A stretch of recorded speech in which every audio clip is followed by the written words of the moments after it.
Hi guys, welcome back to my channel. This video is going to be 10 books I want to read in the year 2017.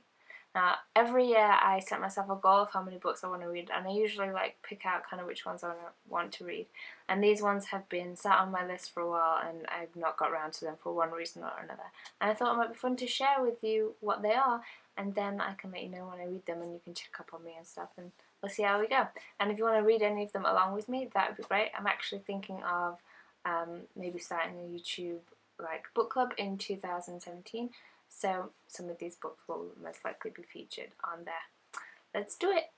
Okay, number one is Girl Boss by Sophia Amoruso. I've been meaning to read this for a while. It was quite a thing on the internet for a while. Everyone's reading it. It's kind of like this feminist, powerful businesswoman kind of book, and I just haven't got around to it. I've bought it, it's on my Kindle, just not got to it, so I'm quite excited to read that because it's all about her journey in business and being an empowered woman. So, yee. Number two, The Colour of Magic by Terry Pratchett. This is the first one in the Discworld novel series, and I've not read any of them. He's a big deal as an author, so you'll have heard of him, but I haven't read anything by him, so that's why this is on my list. I love to read, and I feel like a fraud that I've not read any of his yet. I know kind of the concept and the idea behind these books, I just haven't opened the page. Well, that's a bit of a lie, I've read the first page, but anyway, that's on my list. That's number two. Number three, North and South by Elizabeth Gaskell, and I've had that on my bookshelf for a while as well. I don't have the hard copy with me, it's still packed away, but I do have a free version on my Kindle. That's a book set in the Industrial Revolution about the difference in society in the North and the South, and there's a love story intertwined and stuff like that.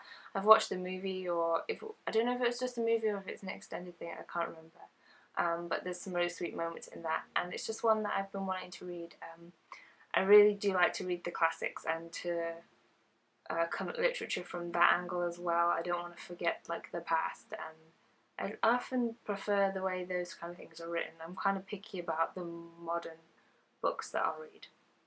Number four, The Girl Who Saved the King of Sweden. It's by Jonas Jonasson. I bet a lot of you have read The 100-Year-Old Man Who Climbed Out of the Window and Disappeared, and I did. I read that a couple of years ago and I absolutely loved it, so I'm really quite excited to sink my teeth into another one of his books. I'm really intrigued. Number five is A Short History of Nearly Everything by Bill Bryson, and I really enjoy the way he writes. I've kind of dipped in and out of a few of his books. That's kind of the way I read them. They're factual books, but he writes in a really interesting way. You don't feel lectured or bored. That's how I feel anyway reading them. And that one will have a bit of everything in it, so I'm quite excited to sink my teeth into that, and that as well is on my Kindle. 6 is Wild Swans by Jung Chang. I think that's how you would say it. So my friend read this while we were in China. She wanted to lend me her copy. She said she finished it in a week.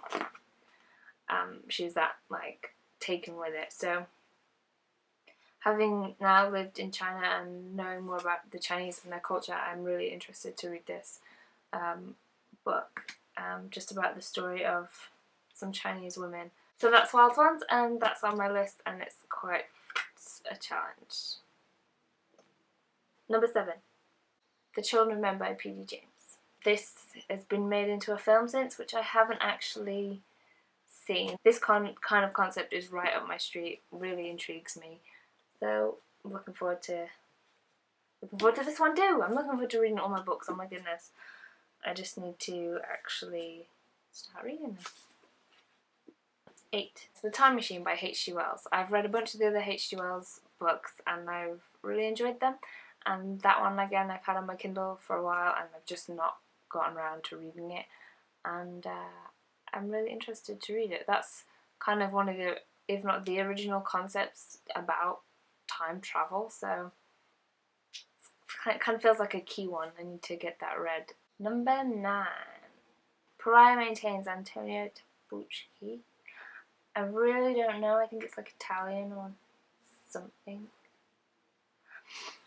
The book's in English anyway, I can't say the name, I'm sorry, I'll put it here. I just butchered it. That's been on my list for a while. I there was like a famous author, I can't even remember who it was, but said it was one of their favourite books, and ever since then I've been so intrigued to read it. So that's on my list, and I'm definitely going to do that this year. Number 10, The Kite Runner. Tons of people will have already read this. I actually did read the first few pages. I kind of already started it, but I just haven't had much time for reading lately, so I wouldn't really say I'd started this or got into it. So this one, it says the bit on the back that really caught my attention with this one is what the Times wrote about it. The author, Khalid Hosseini, I don't know. He is a truly gifted teller of tales. He's not afraid to pull every string in your heart to make it sing. If somebody can say that about an author, then that's something I want to read. I know it's going to be a bit of like I said, a bit of a heart wrencher, so I gotta pick my moments to get into that one. Sorry about my nails. Okay guys, thank you for watching. That's the 10 books that I hope to read this year. There's actually going to be a longer list. Like, I usually go for like 40 books in a year, and I think I'm a little short from last year. I can't remember. I hope that was interesting for you. If you've read any of them, I've got anything to say about any of them, any opinions or recommendations, let me know. Thank you so much for watching, especially for sticking around to the end. Let me know if you do read any of them, like I said. And let's use the hashtag Bethan's Bookshelf. Thanks for watching. Bye!